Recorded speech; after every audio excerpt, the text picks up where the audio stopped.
Hello, my name is Lauren Scholler, and I am an executive board member for Miles for Hips.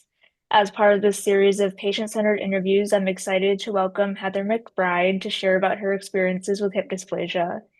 Heather was treated for congenital hip dislocation as a baby and then went on to have bilateral periacetabular osteotomies in her 30s.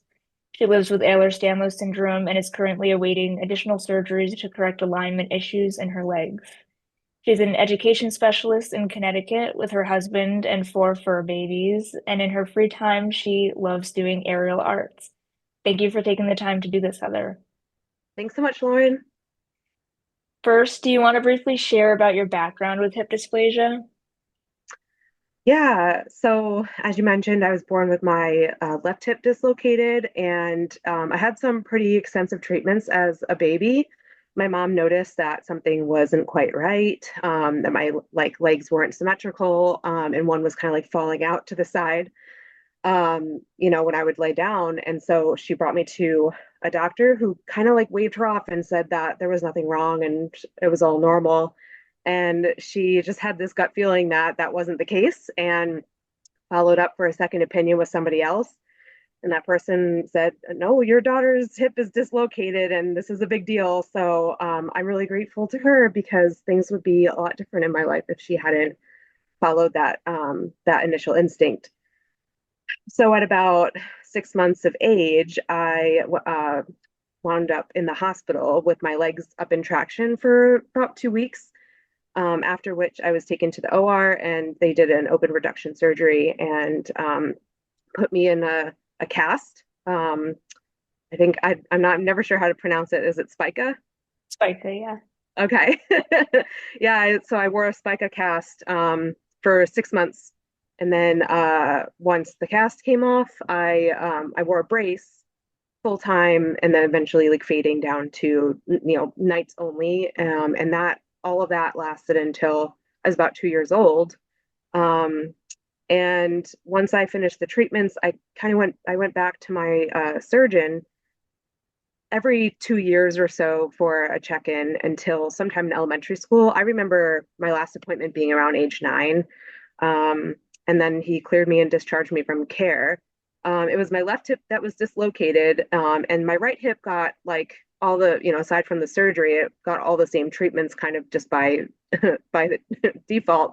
Um, it was along for the ride, but there was never any like mention of dysplasia and everything seemed fine until one day when I was age 35.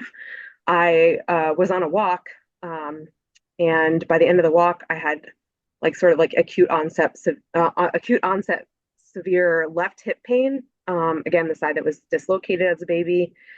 I was limping back to the house, and I was like, "Oh, that's weird. I must have just strained it." I kind of like spent the next few months just trying to let it rest, and then every time I went back to activity, it would start to hurt again. I wound up in PT, and like long story short, that didn't resolve the pain, so I was referred to ortho and ended up being diagnosed with significant bilateral hip dysplasia. So about a year later, at age 36, I had my first PAO on the left side, and then the following year, I had my right PAO because at some point in the process, my right hip started to become symptomatic. And now it's been about a year and a half after my second PAO. And I've had my hardware removed, and so that chapter is kind of closed for now. From all of that experience, I'm sure you've had to rely on tools and supports in many ways. So, what one thing has helped you the most during your hip dysplasia journey? Oh man. Um, for tools, do you mean like a physical tool or just like a support tool in general? Just it could be either. What has been, the most helpful for you? I feel like the most helpful thing for me has just been like connecting with the community. I think like if that could be considered a tool, I have actually made like a lot of really great friendships out of this. And, I'm very fortunate that my family has been very supportive and by my side, friends and family, throughout the process. But to just be able to connect with somebody who like just gets everything that you're saying without you having to explain it because they've been there themselves, and just to like feel understood on that level has been like probably the most important thing for me. Absolutely. I think that community support is crucial for so many people, and that's part of why we're doing this at Miles for Hips is to amplify, those stories of people who have been through it and knowing that, you're not alone with it, and there are a lot of people out there who want to help you navigate it and to be there Yeah. as you go through it. So, um, you know, since these hip journeys are often very long, they're, are extensive and often filled with, a lot of difficult things. What is something positive that has come from your hip dysplasia journey? Oh, it's a great question. I feel like in a weird way, dysplasia has, like my experience in my 30s, I feel like it's made me a better person. I take better care of myself. It has taught me to set limits and respect my boundaries, and that it's okay to rest and do self-care, and I don't have to feel like guilty about not being busy all the time. Like I think um, that, there was a definite like productivity complex before that, I'm learning to find more balance in life. And I think that that makes me a better person because I am taking care of myself more. And so I can be a better friend, a better partner, a better family member. Like I can just show up better in the world. So yeah, I, I think that that's like been the little hidden gift in this experience. I love that answer. I think it kind of causes all of us to pause and really assess like what our needs are. And if you're not meeting your needs, then it's difficult to, be there for those around you. And so I think it really forces you to stop and think and, say this is what I need to do for my body and reprioritize a lot of those things. Oh my gosh, yes, reprioritize completely and take things out that aren't serving you anymore in your life, where it's like, this is just a source of stress and I can remove myself from it and it's okay. Absolutely. Going along with that, what advice do you have for individuals with hip dysplasia or caregivers of individuals with hip dysplasia? So I think the biggest advice, I mean, like, of course, like I've said, connecting with the community, and taking care of yourself, like learning how to listen to your body and, uh, like respect its limits. But even beyond that, I feel like the biggest piece of advice that I would have for people would be like, I think, you know, there, you don't want to like kind of like do like the whole toxic positivity thing. Like, like your mindset is so important around this, and you can't just like be positive through the whole thing. I think like keeping things in perspective is so important where you're gonna have bad days. Like you're gonna feel sorry for yourself. You're gonna cry, you're gonna scream, you're gonna be afraid, and it's okay. And I think like, as the patient and as the caregiver, like I know that my family members had a lot of fear, that they expressed, and experienced around like my journey as well. And I think it's okay to acknowledge all of that. And it doesn't have to be like, oh, I'm thinking positive. Like, like I think it's important to acknowledge those things and to feel them in order to process them. Like, don't try to push them away. Just like feel it and let it pass. And because eventually you do get to the other side. And if you just keep things in perspective, that like the valleys are temporary and like there's going to be like, peaks and valleys all over, and appreciate the peaks when you get there. And also like document your journey too. Like I documented a lot and I posted it on social media to help others, but it also really helped me to look back and see how far I'd come. Like, wow, just a week ago I couldn't even do this, and now I'm like over all the way over here. So yeah, I think that's like maybe like multiple pieces of advice like jumbled up into one, but yeah, that's what I would tell people. Yeah, I think,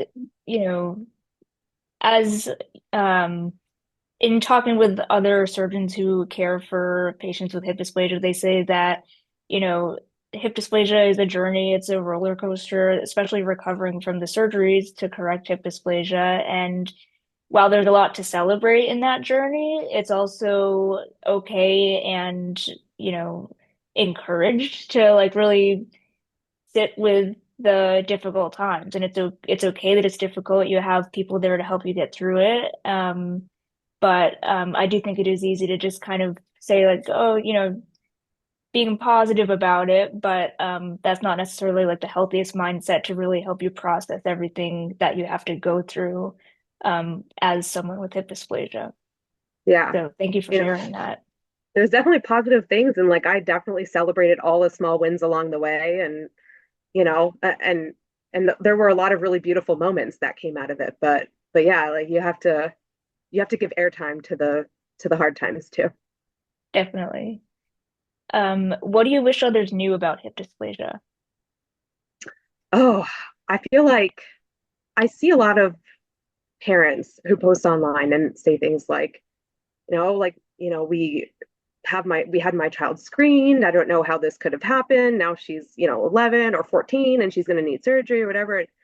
I just want to tell people, like, obviously, like, I was born in 1985, so things have changed since then. But nevertheless, I think dysplasia is like a pretty elusive thing, and you can do all the right things and still end up needing PAOs. And, I just, I think like I would want people to know that, you know, it's that you haven't done anything wrong. It's not, I mean, like, the treatments that I had, like, were all like the most invasive and involved treatments that they do for hip dysplasia as a baby. And I still went on to need bilateral PAOs. And, I think like we still have a long way to go before we really figure out and get to the bottom of like managing dysplasia optimally.